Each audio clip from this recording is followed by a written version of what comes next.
Bonjour, c'est l'heure de la pause décoloniale, votre émission où les femmes de Kanaki Nouvelle-Calédonie abordent la décolonisation sous un autre regard. Dans cet espace, on vous partage nos réflexions, on vous livre des témoignages de femmes d'ici et d'autres pays qui inspirent par leurs actions et nourrissent notre cheminement décolonial.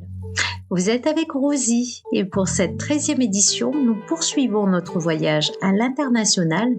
Après l'Équateur, c'est en Finlande qu'on vous emmène, où Anaïs, membre de la team La Pause décoloniale, a interviewé Aleida Luján Pinelo, chercheuse mexicaine qui travaille sur le sujet des féminicides en Allemagne.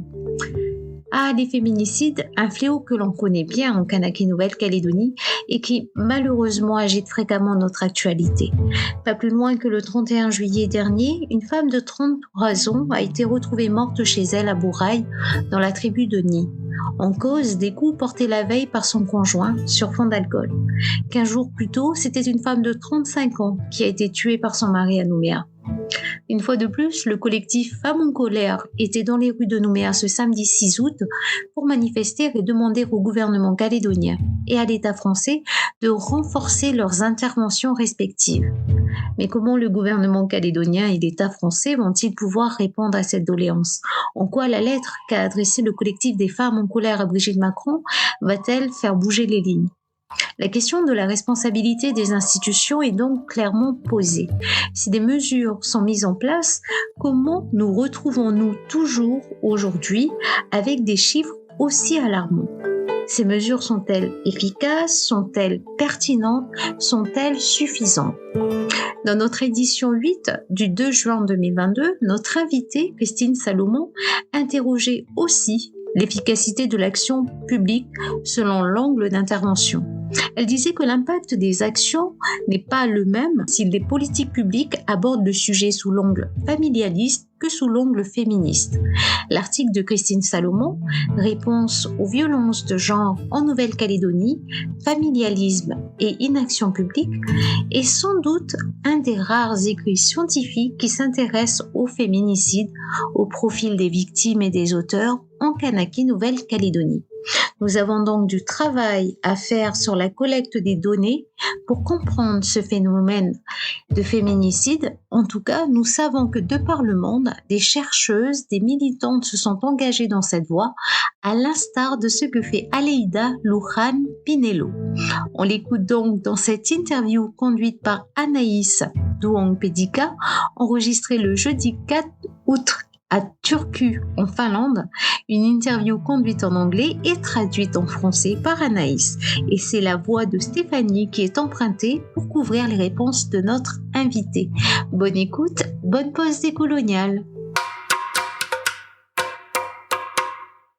Bonjour Aleida, vous êtes une chercheuse mexicaine qui travaille sur le sujet du féminicide en Allemagne. Vous êtes actuellement basée en Finlande où nous nous sommes rencontrés.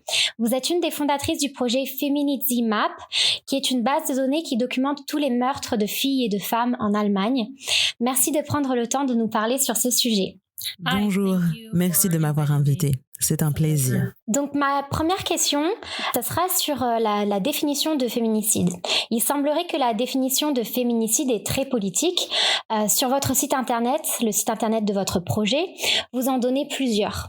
Pourriez-vous nous expliquer ce qu'est un féminicide et pourquoi il y a tant de définitions et quels enjeux se cachent derrière cette définition correcte du féminicide ? Yes, well, it's a long story. Donc, c'est une longue histoire. Je vais essayer de faire court. Donc, en fait, il y a deux concepts en ce moment qui sont utilisés, qui sont le concept de fémicide et de féminicide. Fémicide, c'est le concept qui a été développé par Diana Russell officiellement en 1992. Et cela veut dire le meurtre des femmes basé sur leur genre. C'est la définition basique. Mais on peut déjà se demander qu'est-ce que le genre veut dire. Est-ce que c'est lié au sexe, au sens biologique du terme, ou est-ce que ça fait référence à la construction sociale des femmes et des hommes? Donc, il y a beaucoup de discussions autour de ce sujet. Et le concept de féminicide a été développé par l'anthropologue féministe mexicaine Marcela Lagarde vers 1994. Et bien sûr, ce mot est dérivé du terme fémicide. Mais elle inclut la responsabilité de l'État et aussi la tolérance de la société.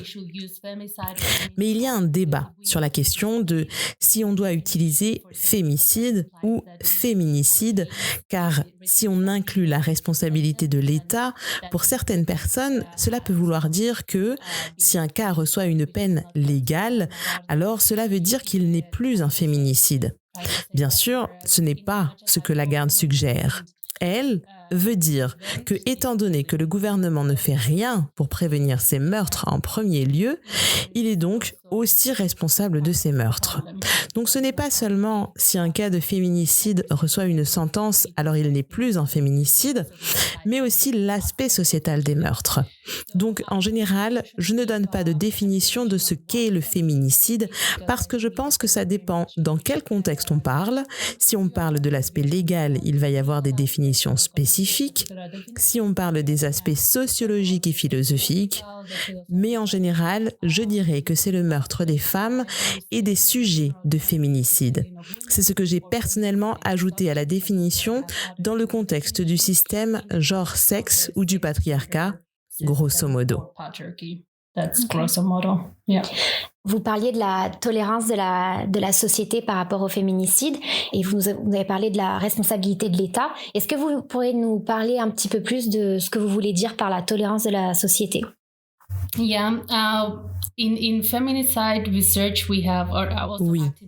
Dans la recherche sur le féminicide et aussi dans le militantisme, nous avons remarqué que quand il n'y a pas d'action sociale contre ou d'inconfort par rapport à ces crimes, alors en tant que société, nous sommes complices de cette violence. Donc, si on ne demande pas justice, on ne s'inquiète pas des victimes, on ne parle pas du problème, on ne nomme pas le problème, on continue en tant que société à perpétrer ce genre de problème. Par exemple, dans la société mexicaine, pendant longtemps, c'était accepté que ce genre de violence existait, où on justifiait que les femmes étaient tuées parce qu'elles ne suivaient plus les valeurs traditionnelles ou parce qu'elles sortaient le soir. Donc, c'était leur faute. Donc, la responsabilité sociale fait référence à ça.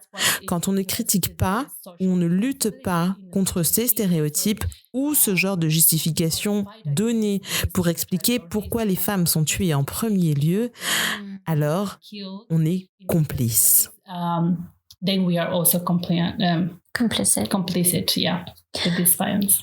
Donc, est-ce que vous diriez que d'un côté, cette définition du féminicide de Lagarde, enfin cette conceptualisation, elle n'est pas seulement la responsabilité sur un individu, donc la personne qui a commis le meurtre finalement ou le féminicide, mais aussi donc sur l'État et sur la société de manière générale.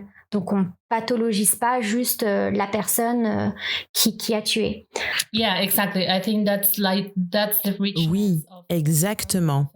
Et je pense que c'est la richesse du concept de féminicide, parce que cela nous demande aussi dans quelle mesure il s'agit d'une responsabilité individuelle et dans quelle mesure il s'agit d'une responsabilité collective. Et je ne pense pas qu'il y ait une seule bonne réponse à cette question, parce que tous les problèmes sont toujours une combinaison de facteurs individuels et sociaux. Donc, bien sûr, on doit adresser le problème en termes légaux et criminels, parce que c'est une personne qui a tué. Mais cette personne est immergée dans un contexte social qui demande certains rôles des hommes et des femmes.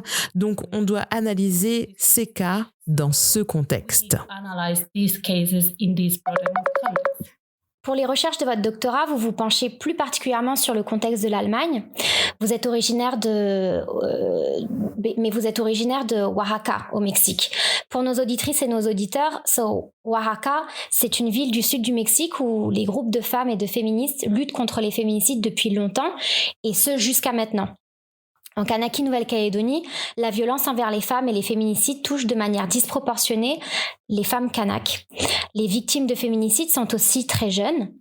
Et l'anthropologue française Christine Salomon, que nous avons interrogée lors de notre 8e épisode, expliquait cela par un mélange de plusieurs facteurs individuels, tels que l'environnement dans lequel la victime a grandi, plus particulièrement s'il y avait de la violence, son entourage, si son conjoint boit de l'alcool en excès, si elle a des amis et de la famille, ou si elle est isolée, si elle a des activités en dehors de sa relation de couple, ainsi que des facteurs socioculturels tels que les normes socioculturelles et religieuses qui acceptent un certain degré de violence, la pauvreté, l'isolation géographique des femmes vivant en milieu rural, le niveau d'éducation des femmes, l'accès difficile aux services de santé et enfin l'histoire coloniale du pays qui a entraîné une minorisation du peuple kanak et une brutalisation des relations sociales. Donc selon vous, le contexte colonial augmente-t-il les risques de féminicide et dans quelle mesure? This is a really good question in the sense that it puts in context like.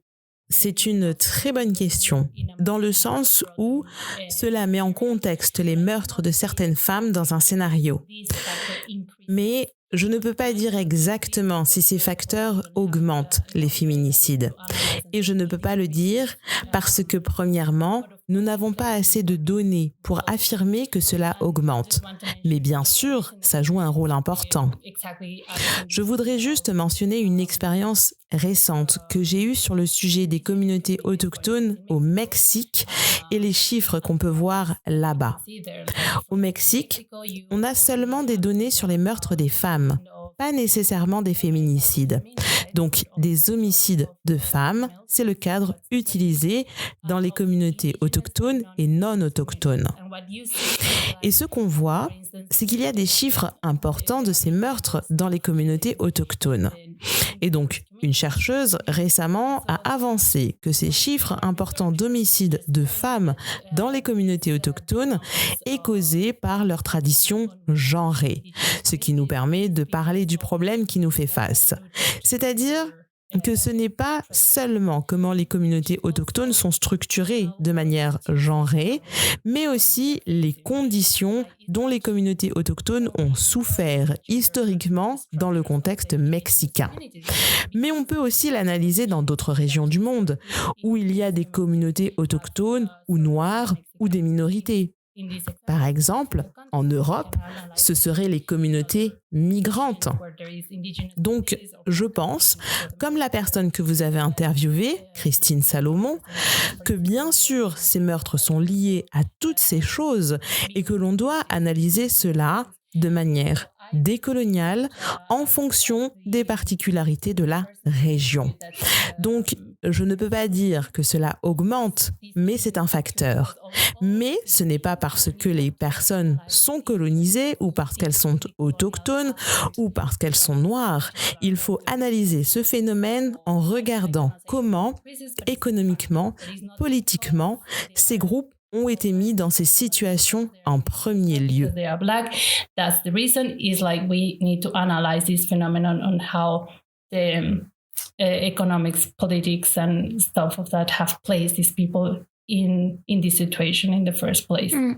Je voulais aussi vous poser une question, parce que comme vous venez de Oaxaca, et je disais aux auditrices qu'il y a des luttes historiques à Oaxaca contre les féminicides par des groupes de femmes et de féministes, et je voulais vous demander, selon vous, quel est le rôle de la société civile dans la lutte contre les féminicides? Well, it has been key in the issue of feminicide because feminicide. Ça a été très important en ce qui concerne les féminicides, parce que le féminicide, ça ne vient pas du monde universitaire ou même du monde politique. Cela vient de l'activisme, du militantisme de base. Et pas seulement de groupes d'activistes, mais des membres des familles de victimes de féminicides. C'est le cas au Mexique où c'était les mères ou les membres de la famille des femmes tuées à Ciudad Juárez, dans la région nord du Mexique. Et en ce sens, le rôle de la société civile dans le combat contre les féminicides a toujours été très important. pour rendre ce problème public et demander justice et aussi pour exiger une responsabilité politique. Donc, ça, c'est une partie du rôle de la société civile. Mais il y a aussi le fait que nous n'avons pas assez de données sur les meurtres des femmes. Nous ne pouvons pas vraiment affirmer qu'il y a plus de féminicides sur les territoires avec une histoire coloniale ou dans les communautés autochtones ou que les femmes migrantes sont plus tuées que les femmes non migrantes. On n'a tout simplement pas de données. Donc, ça a aussi été le rôle de la société civile de développer ces données parce que les États ne prennent pas cette responsabilité. Donc, en ce sens, la collecte des données, c'est aussi un aspect des actions menées par la société civile. Of the civil society actions taken into their hands, just to say. Merci justement de vous parler de données et je voulais qu'on parle un peu plus de votre projet de base de données. Donc, est-ce que vous pouvez nous en dire plus sur votre base de données Feminicide Map? Quel était le but derrière sa création et qui peut l'utiliser et à quelle fin? Okay, so the reason why we developed the database. Donc, il y a plusieurs raisons pour lesquelles nous avons développé la base de données en Allemagne. La première, c'est que pendant plusieurs années, l'Allemagne a nié l'existence de féminicides en Allemagne.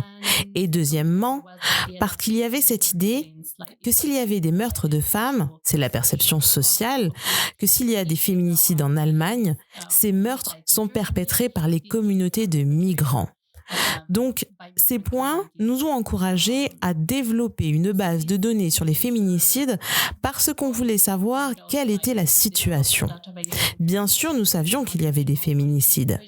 C'est juste qu'ils n'étaient pas nommés, ils n'étaient pas reconnus comme tels. Ils étaient invisibilisés sous le terme d'homicide. Donc, on voulait générer les données qui nous permettraient d'analyser le phénomène.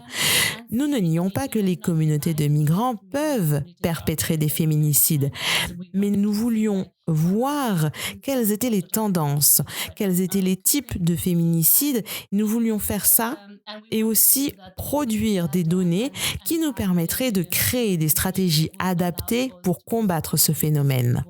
C'est Julia Monarez au Mexique qui a développé la première base de données sur les féminicides au Mexique pour spécifiquement avoir l'information qui va permettre de développer et informer des politiques et stratégies publiques pour combattre ces crimes.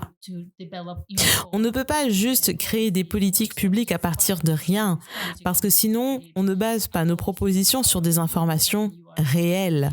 Donc, on voulait créer cette base de données pour avoir une idée de la situation en Allemagne et voir ce qui peut marcher en termes de prévention et ce qui peut être fait. Et dans le futur, on veut aussi critiquer cette idée que les migrants sont les seuls qui commettent ce genre de violence en Allemagne et montrer au gouvernement que les féminicides existent même s'ils ne le nomment pas comme tels.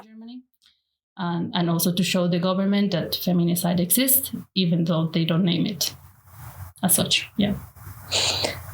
Donc même en Allemagne, il y a donc un espèce de stéréotype que la personne qui perpétue le féminicide, c'est un homme racisé, migrant, donc une minorité. Yeah, exactly. That's the mainstream stereotype that has started to be changed slowly now. Oui, exactement. C'est le stéréotype dominant. C'est un stéréotype qui commence à changer maintenant que des campagnes sur le féminicide commencent à apparaître. Ça commence à changer, mais c'est quand même un discours qui est enraciné dans la communauté allemande et même en politique. Bien sûr, les partis de droite utilisent ce type de discours pour proposer et passer des politiques publiques qui sont contre l'immigration. Et c'est aussi lié aux peines qui sont données pour les meurtres de femmes, où on a spécifiquement les hommes issus de communautés migrantes, plus particulièrement s'ils sont musulmans, qui reçoivent des peines plus grandes que les hommes chrétiens blancs quand ils commettent ces mêmes meurtres. Christian men when they perpetrate also these killings. Yeah. Et est-ce que du coup, peut-être que c'est une grande question et difficile à répondre, mais est-ce que vous voyez des liens entre cette construction du coup et cette injustice envers les hommes migrants en Allemagne ou en Europe de manière générale et du coup les personnes autochtones et noires ou les hommes autochtones et noirs vus comme peut-être les personnes qui perpétuent les féminicides au Mexique ou dans les Suds de manière générale? Est-ce que vous voyez un lien colonial entre les deux? Yes, definitely. And that's how I analyze the problem, in the sense that this idea of altering the... Oui, absolument. Et c'est comme ça que j'analyse le problème, dans le sens où cette idée d'altériser le problème, le rendre autre. Donc, entre guillemets, ce n'est pas nous, c'est les autres. Ou aussi cette idée qu'ils tuent nos femmes.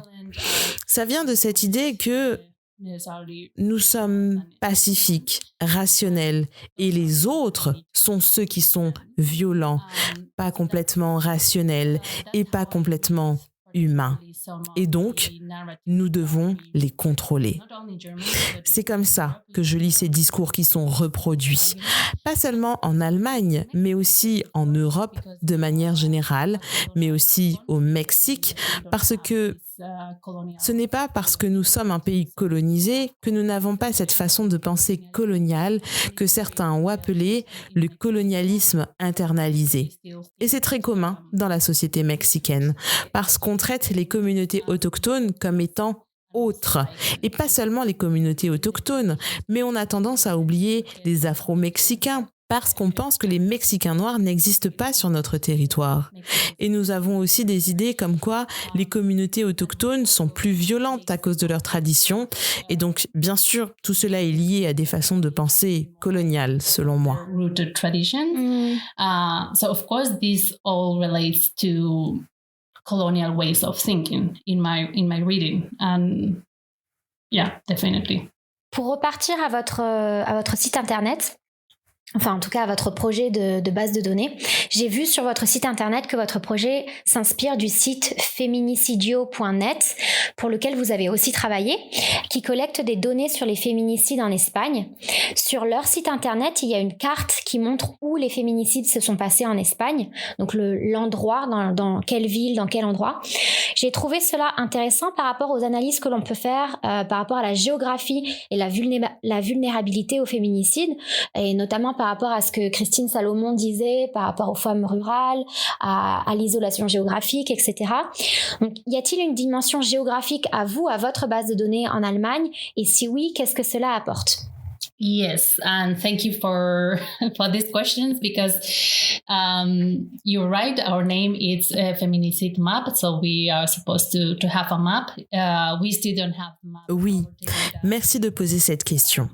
Parce que c'est vrai que notre nom, c'est Feminicide Map. Donc, on est censé avoir une carte. Mais ni la carte, ni les données ne sont disponibles actuellement sur le site. C'est un projet sur le long terme qui, on l'espère, se concrétisera à la fin de cette année. Mais l'idée de géoréférencer les féminicides vient des activistes et chercheuses et chercheurs de Ciudad Juárez, comme Julia Monares, qui ont affirmé qu'il était nécessaire de savoir dans quels endroits ces crimes se déroulent le plus pour qu'on puisse identifier les zones de risque et étudier pourquoi ces cas se passent plus dans certains endroits que d'autres. Et bien sûr, on doit les analyser en termes qui est plus vulnérable par rapport à l'endroit. Si c'est en milieu rural, les milieux ruraux en Finlande ne sont pas les mêmes que les milieux ruraux au Mexique, par exemple. Parce que des fois, dans certaines régions, en Allemagne, les zones rurales sont habitées par des personnes riches, parce qu'il y a de l'espace, parce qu'elles ont leur chalet d'été là-bas. Ce n'est pas le même concept du milieu rural qu'on a au Mexique. Mais pour nous, on suit l'idée que c'est important de savoir où les cas de féminicide se passent en termes de territoire et zone pour pouvoir analyser comme il le faut. Par exemple, imaginons qu'en Allemagne, il y a plus de cas à Berlin. Je prends un espace au hasard parce que les données n'indiquent pas ça. Mais imaginons qu'il y a plus de féminicides à Berlin. Alors, on doit analyser où à Berlin. Est-ce que c'est la même chose dans tout Berlin? Ou y a-t-il des quartiers spécifiques où c'est concentré? Si c'est un quartier en particulier, quelle est la situation sociale de ce quartier? Peut-être qu'il y a quelque chose qu'il faut qu'on adresse, peut-être que c'est un taux de chômage élevé, peut-être qu'il y a beaucoup de contrôles de police, ou alors peut-être il y a des industries.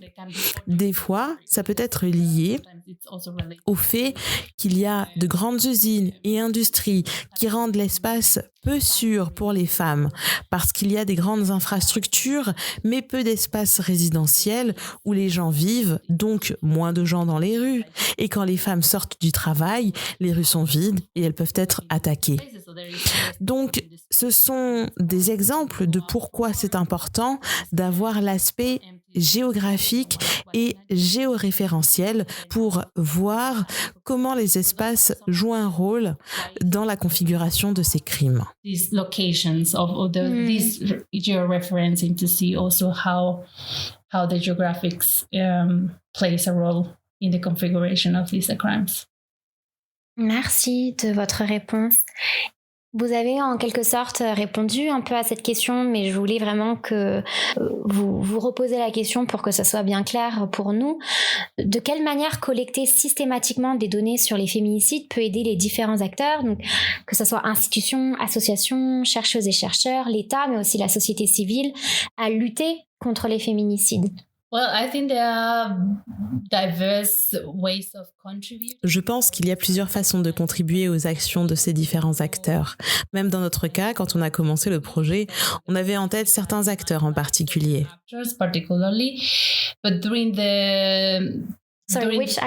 Quels acteurs aviez-vous en tête à l'époque? Yeah, we had particularly policymakers. Yeah, I think journalists, people working with data.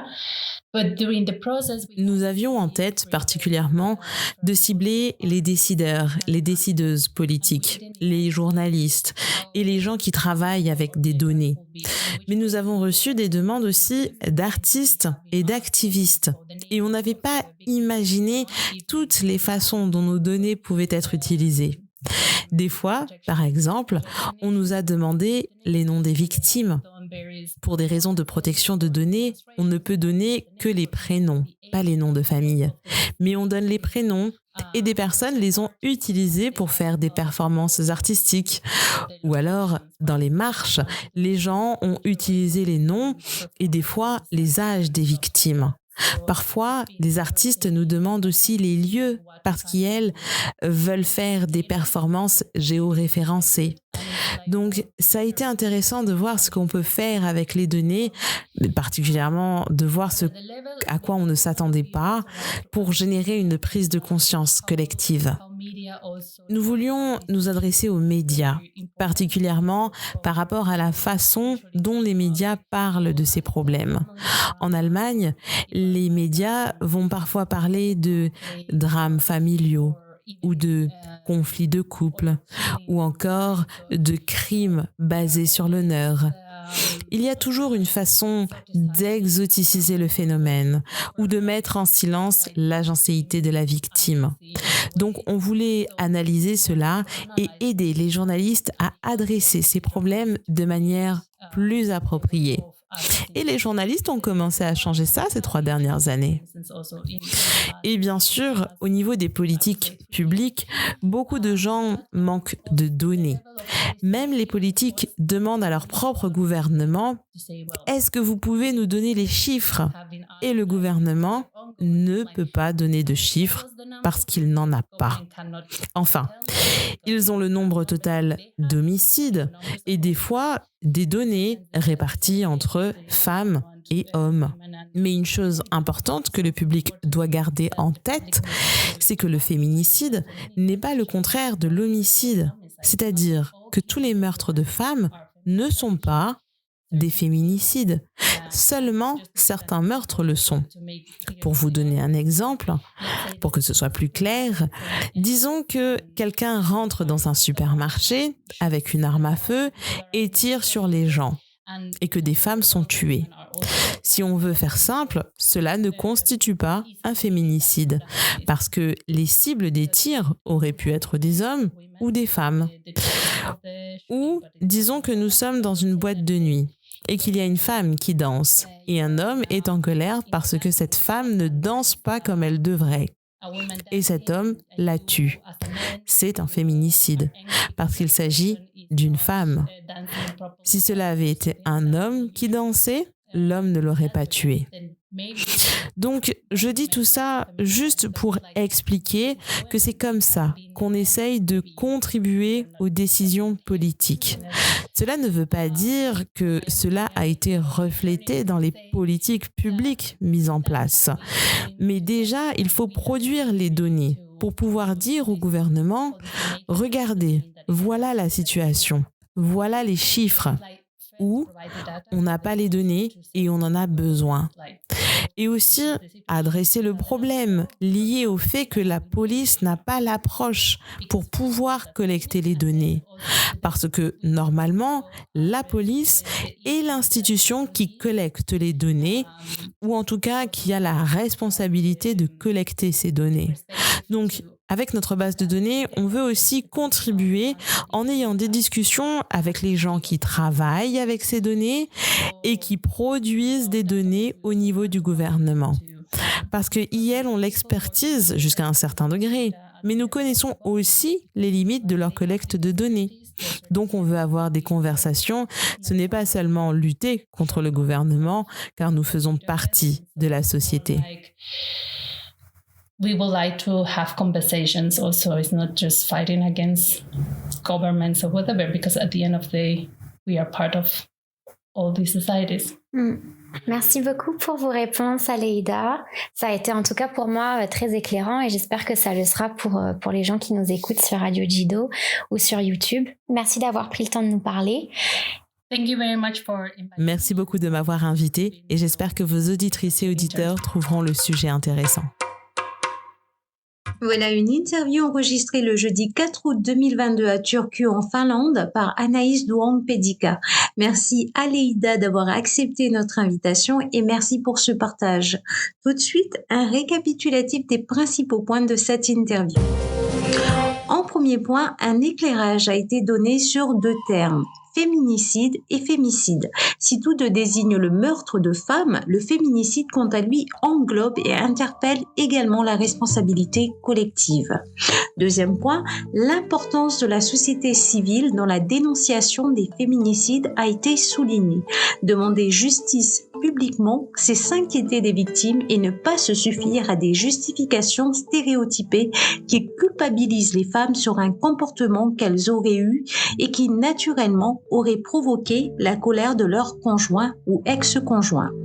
Troisième point, si faute de données exhaustives, il est pour le moment difficile de démontrer que le contexte colonial augmente le risque de féminicide, expliquer ce phénomène et de manière exclusive par les traditions genrées des communautés autochtones, c'est tout simplement invisibiliser l'influence du contexte colonial. Or, dans la compréhension du phénomène de féminicide, on doit saisir tout élément contextuel, tout élément historique. Cela est valable au Mexique, en Europe ou même ici en Kanak, Nouvelle-Calédonie, où le discours dominant prend plaisir à associer la violence d'une communauté aux traditions de celle-ci. Quatrième point, les politiques publiques en matière de féminicide en Europe, au Mexique ou ailleurs, et même ici au pays, elles sont conduites par un colonialisme internalisé où le discours dominant accuse les minorités des maux de la société, se posant alors comme des êtres rationnels, pacifiques et incapables d'actes barbares. Enfin, cinquième et dernier point, Féminicide Map. C'est la base de données sur laquelle travaille Aleida Lorán Pinelo, dont l'objectif est de générer des données qui permettront d'analyser les féminicides et informer les politiques publiques, les orienter dans la mise en place d'actions. L'intérêt d'avoir des données en la matière, c'est c'est aussi de démonter des stéréotypes sur les féminicides qui stigmatisent souvent les minorités. Voilà pour le récap. C'est la fin de notre 13e édition consacrée au féminicide. Encore merci à Aleïda, merci à l'équipe de la pause décoloniale, Anaïs pour l'interview et Stéphanie pour la voix française de Aleïda. Merci à Radio Jido pour la diffusion de cette 13e édition qui sera, comme toutes les autres éditions, podcastée sur notre chaîne YouTube, sur SoundCloud et diffusée sur le site Présence Kanak. On vous retrouve le 25 août à 13h30 sur les ondes du Canal K et ce sera pour un autre voyage à l'international, alors soit en Amérique latine, soit dans une île du Pacifique. Je ne vous en dis pas plus et vous laisse un peu de suspense. À bientôt pour une nouvelle pause décoloniale.